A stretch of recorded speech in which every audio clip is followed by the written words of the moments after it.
Quando parliamo dei dittatori della seconda guerra mondiale, il discorso va quasi sempre a parare su Adolf Hitler oppure su Benito Mussolini, meno su Stalin perché è quello che la guerra l'ha vinta, e riguardo gli orrori di quel periodo ai campi di concentramento nazisti, oppure in alternativa anche alle leggi razziali italiane.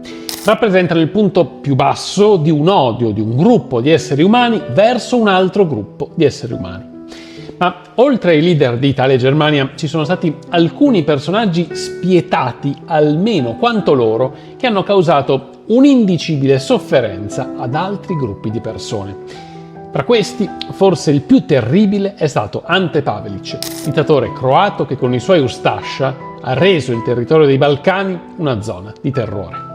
A differenza di Hitler e Mussolini, e nonostante sia stato forse addirittura più spietato di loro, quando consulterete la data di morte non troverete aprile o maggio 1945, ma 28 dicembre 1959.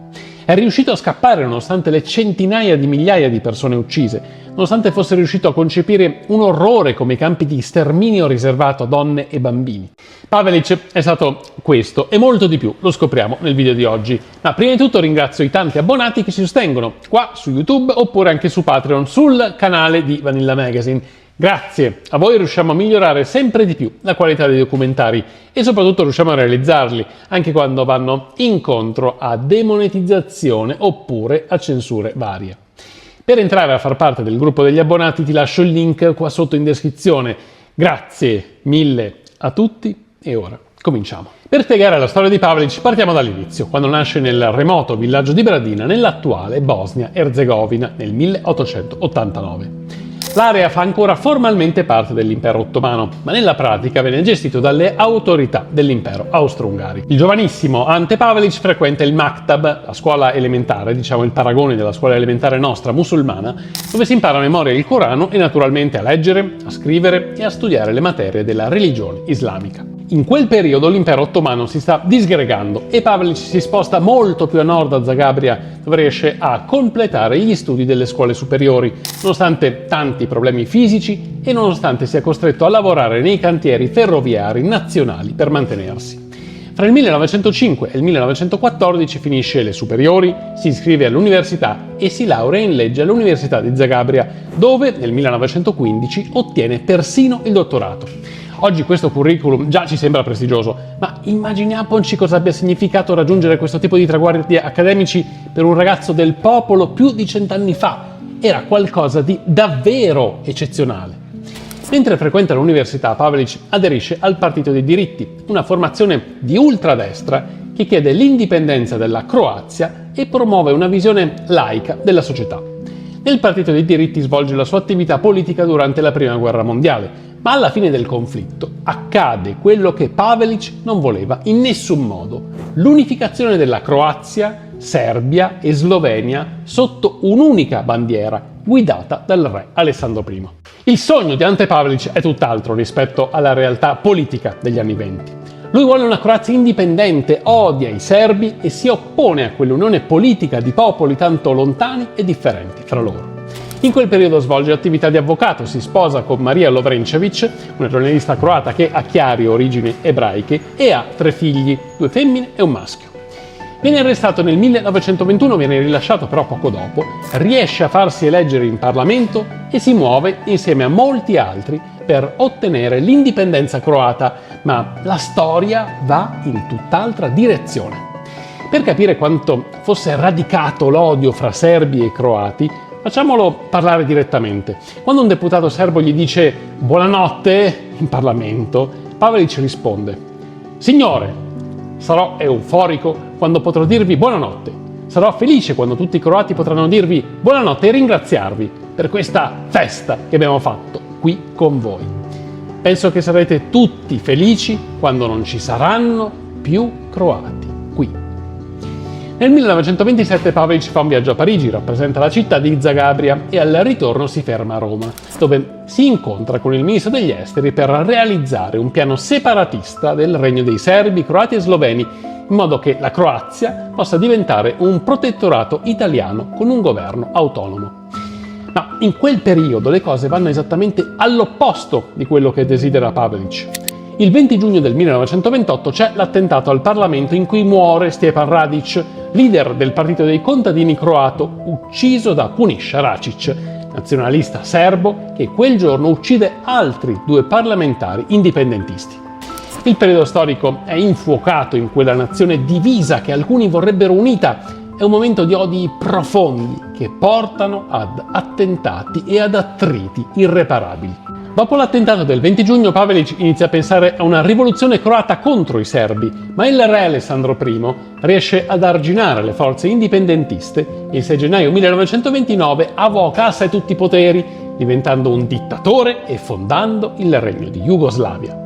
Il termine è significativo perché se prima era il regno dei serbi, croati e sloveni, adesso è importante far capire a tutti che la nazione è unita sotto un unico nome. In questo contesto la casa di Pavelić viene sorvegliata a vista dalle forze di polizia, ma il 7 gennaio l'avvocato riesce comunque a fondare il movimento degli Ustascia, un gruppo armato croato fascista e ultranazionalista. Il 29 aprile del 1929 Pavelić va in Bulgaria, dove si unisce al gruppo di rivoluzionari macedoni di Ivan Mikhailov e forma un gruppo di separatisti croati e macedoni che hanno lo scopo di ottenere l'indipendenza da Alessandro I di Jugoslavia. Le attività di Pavelić e degli altri politici ribelli non passano inosservate alle autorità jugoslave, che lo accusano di alto tradimento e lo condannano a morte in contumacia. L'avvocato scappa a Vienna, ma lì viene arrestato ed estradato in Germania, dove governa ancora la Repubblica di Weimar. Dalla Germania riesce a scappare grazie a un passaporto falso e arriva in Italia, dove vive in clandestinità sotto copertura di un falso nome, Antonio Serber, segretamente in combutta con le autorità fasciste italiane. Alla fine degli anni 20 e inizio degli anni 30 Pavelić vive a Roma, ma stabilisce campi di addestramento per i suoi Ustascia a Bovegno, in provincia di Brescia, poi a Borgotaro. L'indipendentista croato non è solo amico del fascismo, ma venne proprio finanziato da Mussolini ed è una rete di imprenditori italiani, con l'intento di recuperare i territori croati che storicamente l'Italia potrebbe reclamare. E i risultati iniziano ad arrivare. Gli Ustascia compiono diversi attentati in Jugoslavia, seminano il terrore nelle città e nelle campagne. Lo descrive bene lo stesso Pavelić: il pugnale, la rivoltella, la mitragliatrice e la bomba a orologeria. Queste sono le campane che annunceranno l'alba e la resurrezione dello Stato indipendente di Croazia. Quel terrorismo spaventa il re Alessandro, che prova a opporsi con le sue forze di polizia ma fallisce.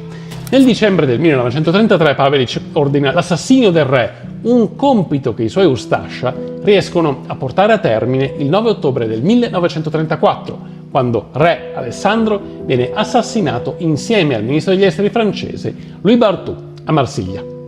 Fra l'altro, finanziatore di quell'attentato è Mussolini stesso, che ha mire precise riguardo i territori dei Balcani. L'ondata di indignazione internazionale però per quell'omicidio è immensa. La Francia condanna a morte Pavelić in contumacia e neanche il duce può opporsi alla pressione delle autorità francesi, che chiedono l'arresto dell'avvocato croato. Ante Pavelić viene arrestato a Torino nell'ottobre del 1934, poi rilasciato nel marzo del 1936. In Jugoslavia nel 1935 si svolgono contestatissime elezioni e le proteste vengono represse nel sangue, ma il potere monarchico e il Parlamento riescono a reggere, mentre gli indipendentisti croati sono sempre esiliati all'estero. Nel 1936 Pavelić si avvicina alla Germania e al partito nazista, sebbene in contrasto con la volontà di Mussolini e dell'Italia, che lo ospita come rifugiato politico. L'avvocato croato vive in Italia fra Firenze e Siena, ma ha frequenti contatti con la Germania, di cui inizia a sposare la filosofia antisemita. Se gli Ustascia all'inizio non mostrano una componente d'odio contro gli ebrei, i contatti con la Germania nazista cambiano le loro priorità, che includono ora anche lo sterminio e la pulizia etnica verso il gruppo ebraico jugoslavo. Per gli Ustascia e Pavelić gli anni 30 non sono ancora il momento della riscossa. Nella primavera del 1937 Galeazzo Ciano, diventato ministro degli esteri, e Milan Stojadinović, la sua controparte jugoslava, anch'egli fascista, firmano un trattato di amicizia reciproco in cui l'Italia si impegna formalmente a rispettare i confini jugoslavi e a disgregare il corpo paramilitare degli Ustascia. Le squadracce croate vengono separate e spedite in Sardegna e in remoti villaggi del sud Italia per poi essere rimpatriate progressivamente in Jugoslavia. Ante Pavelić è un ospite scomodo per l'Italia, troppo vicino ai nazisti e mandante di un omicidio politico orribile, ma viene detenuto a Siena dal governo fascista, che lo tiene sotto controllo in una villa di campagna in attesa di momenti migliori. Per ora non è utile al governo del duce, ma in futuro potrebbe servire e così viene sorvegliato e protetto giorno dopo giorno.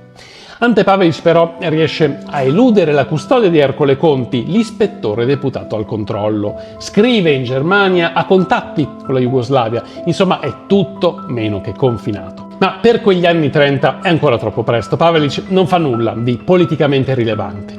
La seconda guerra mondiale però cambia tutto.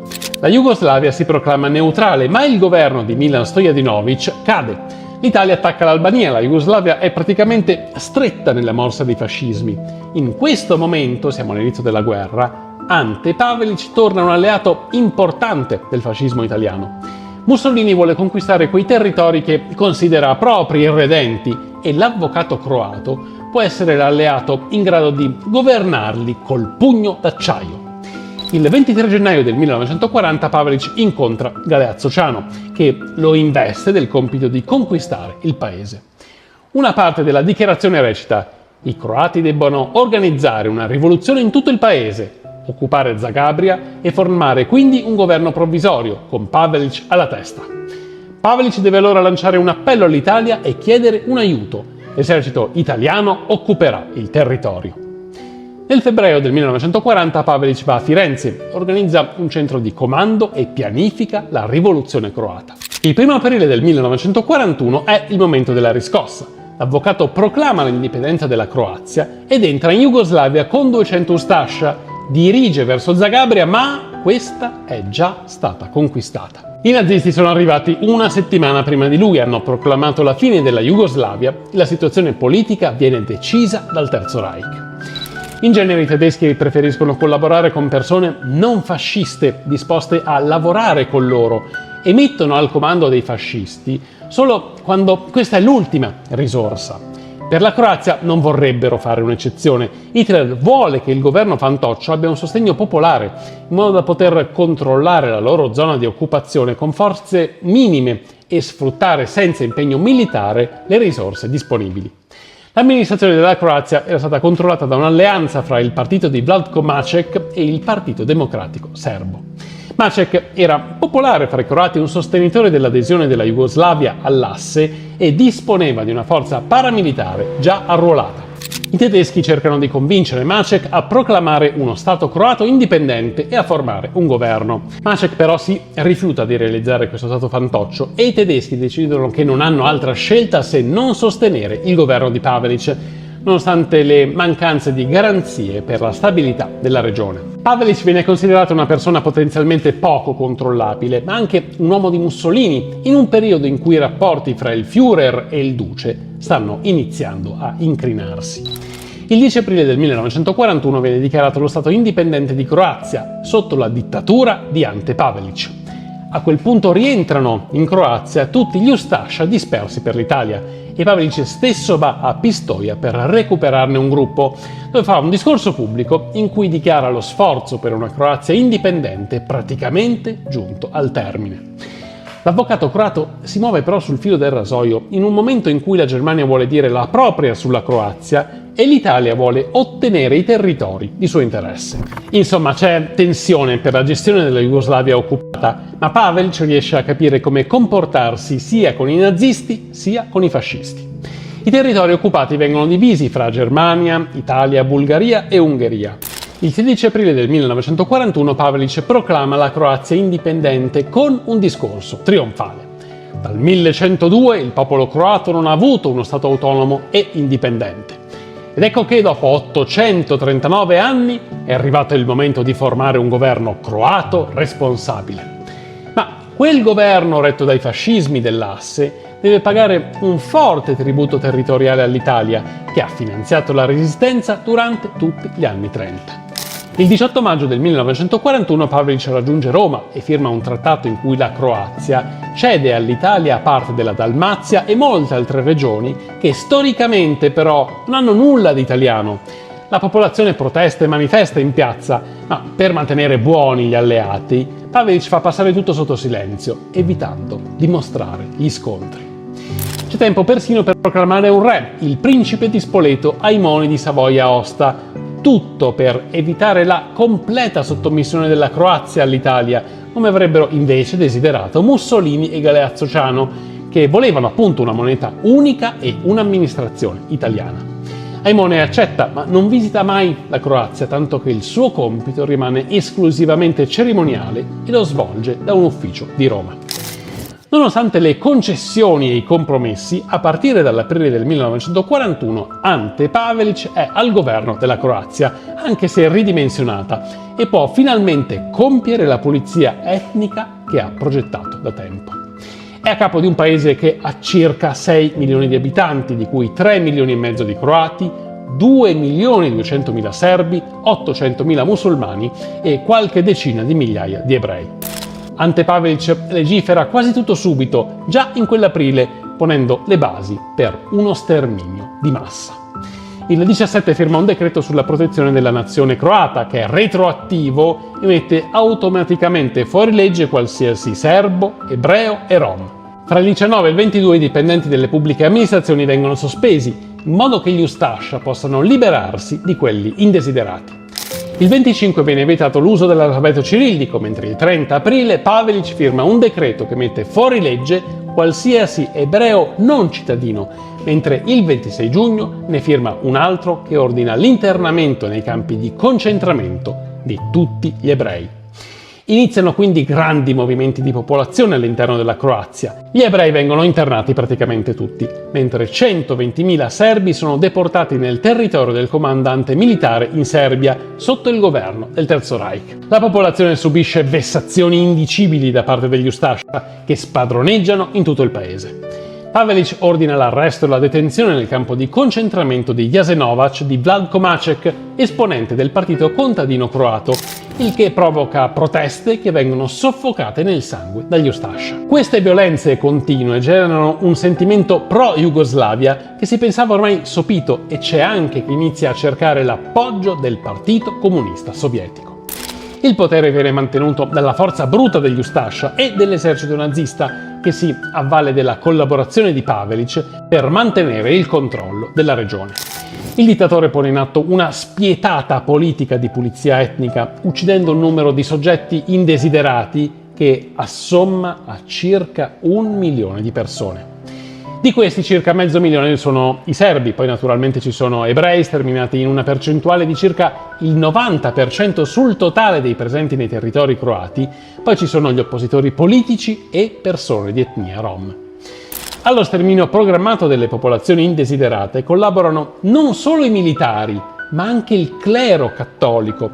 Sono collaborazionisti l'arcivescovo di Zagabria, Monsignor Alojze Viktor Stepinac, l'arcivescovo di Sarajevo, Monsignor Ivan Saric, il vescovo di Banja Luka, Monsignor Jozo Garic, e tantissimi fra preti e frati di qualunque livello. Grazie al supporto della Chiesa croata, che sostiene il piano di purificazione di Pavelić, lo sterminio viene messo in atto con l'uccisione di popolazioni intere in base al credo non cattolico. Finiscono ammazzate nelle voragini carsiche famiglie di non cattolici, serbi ortodossi che nessuna colpa hanno se non di seguire una liturgia differente, e altre atrocità che non seguono alcuna logica.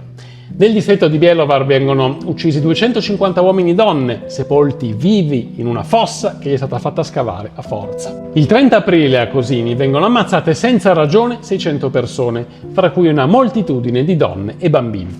Gli esempi potrebbero essere infiniti. Alcuni giornalisti italiani documentano le stragi, fra cui Corrado Zoli, che nell'articolo Gli uccellini di Grahac spiega come una folla di cattolici croati, guidata da un frate francescano, abbia sterminato 500 serbi ortodossi, fra cui c'erano una grande maggioranza di donne e bambini.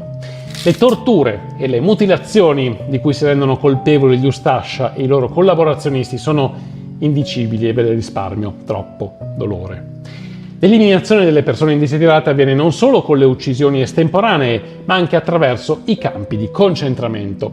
In tutto saranno circa una ventina per centinaia di migliaia di morti.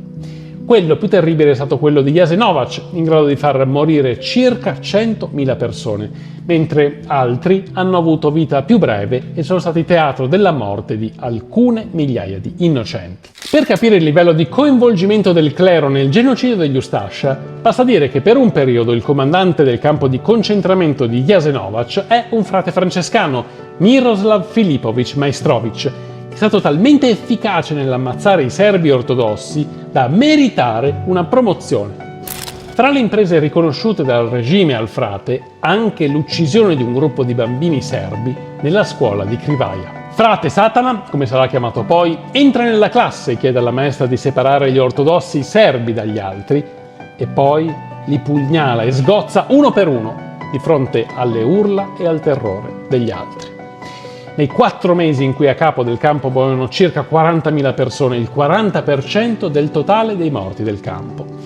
Ma i croati non sono organizzati come i tedeschi e per uccidere le loro vittime non hanno camere a gas. La soluzione più economica e rapida che trovano è quella di buttare le vittime giù da un dirupo e così trovano la morte, ad esempio nel campo di Jadovno, dalle 35 alle 70.000 persone. A volte uccise mediante sgozzamento prima di essere gettate nel burrone, altre volte colpite con una mazza e altre volte ancora gettate vive. Nei campi croati muoiono decine di migliaia di bambini e il metodo più efficace che viene utilizzato è la fame.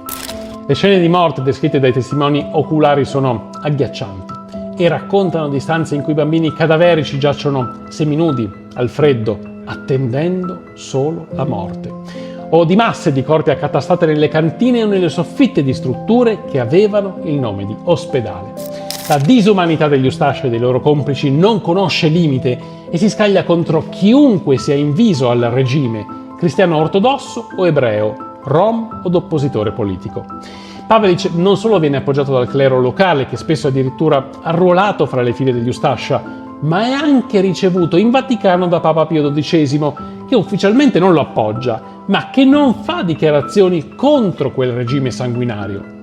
Una dittatura tanto spietata non poteva che portare a un'opposizione politica che si concretizza nel Partito Comunista guidato dal militare Josip Broz Tito, il quale compie efficacissime azioni militari contro l'azione degli Ustascia e degli occupanti nazisti. La spietata condotta di Pavelic obbliga la Germania a correre ai ripari.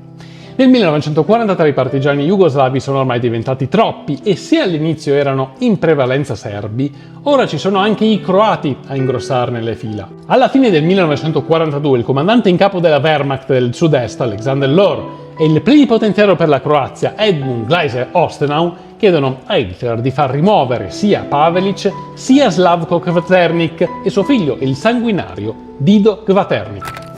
Pavelic visita Hitler in Ucraina nel settembre del 1942 e si mette d'accordo per esiliare Kvaternik in Slovacchia con il figlio.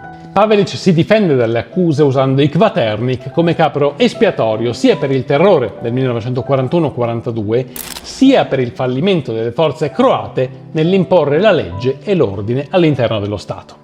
Nel gennaio del 1943 Gleiser dice a Pavelic che sarebbe stato meglio per tutti se i campi di concentramento croati fossero chiusi e i loro detenuti mandati a lavorare in Germania.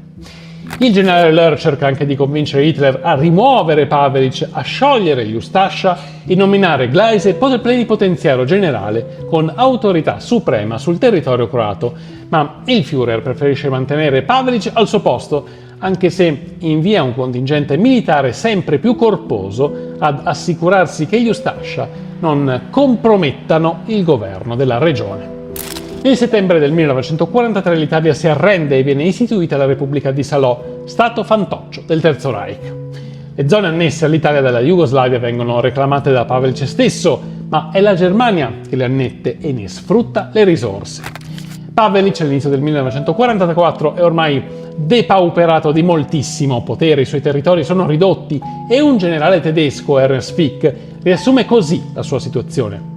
In termini di potere, il dottor Ante Pavelic è solo il sindaco della città di Zagabria, esclusi i sobborghi. Nel settembre del 1944 l'avvocato croato incontra Hitler per l'ultima volta. Vorrebbe che la Germania non appoggiasse i cetnici, un movimento nazionalista serbo fedele a Pietro II. Hitler risponde positivamente, ma poi i generali tedeschi si comportano all'opposto di quanto ordinato. Ma a quel punto la guerra è ormai persa dalle potenze dell'asse e Pavelić si trova in una situazione di difficoltà che però non riconosce. La capiscono benissimo invece il ministro croato Mladen Lorković e l'ufficiale dell'esercito Ante Vokić, che si accordano con gli inglesi per un colpo di stato contro i tedeschi, qualcosa di simile a quanto accaduto in Italia. Pavelić scopre il tentativo di colpo di stato, chiama i politici a casa propria e spiega che la guerra sarebbe stata vinta da armi formidabili di cui avrebbe disposto di lì a poco la Germania. Arresta sia Lorković sia Vokić e li fa giustiziare. Non vuole parlare con gli alleati, pensa che il Führer abbia davvero ancora delle carte da spendere per la vittoria finale, ma alla fine del 1944 la vittoria sovietica è ormai inevitabile e dopo aver scoperto quei piani per il colpo di stato anglo-americano, dalla fine di settembre del 1944 al febbraio del 1945 Pavelić negozia o prova a negoziare con l'Unione Sovietica. I sovietici accettano di riconoscere lo Stato croato a condizione che l'Armata Rossa fosse fatta entrare senza combattere e che i comunisti fossero lasciati liberi. Pavelić rifiuta la proposta e rimane alleato della Germania nazista fino alla fine della guerra. Siamo nel maggio del 1945, il 6, con Hitler ormai morto da giorni. Pavelić lascia la Croazia con migliaia di seguaci diretti verso l'Austria in una marcia estenuante e senza meta. In Slovenia incontra gli ufficiali tedeschi che gli comunicano la resa e in Austria tenta di arrendersi alle potenze alleate. Preferisce arrendersi a loro piuttosto che a quelle jugoslave di Tito, ma questo accorgimento non salva i suoi seguaci che vengono rispediti in patria e ammazzati dai comunisti. Fra il 45 e il 46 Pavelić si nasconde in Austria fuggendo alla caccia degli alleati. Poi arriva in Italia dove si nasconde prima a Venezia e Firenze e poi a Roma, in Vaticano, sotto il falso nome di Don Pedro Gonner, spacciandosi per un sacerdote peruviano. Tito accusa il Vaticano di nascondere l'ex dittatore croato che ha soggiornato a Castel Gandolfo e che è stata ospite del Papa in una residenza privata. Per qualche tempo Pavelić si nasconde in una casa di gesuiti vicino a Napoli. Nell'autunno del 1948 incontra Krunoslav Draganović, un sacerdote cattolico, che lo aiuta a ottenere un passaporto falso della Croce Rossa a nome dell'ungherese Pál Aranyos. Draganović avrebbe pianificato di consegnare Pavelić alla polizia italiana, ma Pavelić evita la cattura e fugge in Argentina, o almeno lui così poi dirà. In tutti i casi gli Stati Uniti non avrebbero estradato Pavelić in Jugoslavia, anche se fossero stati a conoscenza della sua posizione. Pavelić arriva a Buenos Aires il 6 novembre del 1948 sulla nave mercantile italiana Sestriere, dove inizialmente vive con l'ex ustascia e scrittore Vinko Nikolić. Poi si ricongiunge con la famiglia, che lo raggiunge in momenti diversi e viene assunto come consigliere per la sicurezza del presidente argentino Juan Perón. I documenti di arrivo di Pavelić riportano il nome di Pablo Aranyos, ma nel 1950 Pavelić ottiene l'amnistia e il permesso di rimanere in Argentina insieme ad altri 34.000 croati, fra cui ex collaborazionisti nazisti e coloro che erano fuggiti dall'avanzata alleata. Poi Pavelić ritorna al suo precedente pseudonimo, Antonio Serdar, e continua a vivere a Buenos Aires. Lì l'ex avvocato diventa un costruttore influente e continua la sua attività politica, proclamando addirittura un governo in esilio croato contro la dittatura comunista di Tito. Ma contro di lui si muove una persona in particolare che ha dato alla propria vita lo scopo della morte dell'ex dittatore croato. Il 10 aprile 1957, nel 16° anniversario della fondazione dello Stato indipendente di Croazia, Pavelić viene gravemente ferito dal serbo Blagoj Jovović, proprietario di un albergo ed ex ufficiale jugoslavo che aveva fatto parte dei cetnici montenegrini durante la guerra. Jovović aveva tentato più volte di assassinare il dittatore pianificando l'attentato già nel 1946, quando aveva saputo che si nascondeva in Vaticano. Jovović riesce a colpire Pavelić alla schiena e alla clavicola mentre questi esce da un autobus a Buenos Aires. L'avvocato croato viene trasferito all'ospedale dove viene accertata la sua vera identità. Dopo la caduta di Perón, Pavelić cade in disgrazia presso il nuovo governo argentino. La Jugoslavia chiede la sua estradizione e il neogoverno argentino è intenzionato a concederla. A quel punto a Pavelic non resta che scappare e si rifugia in Cile.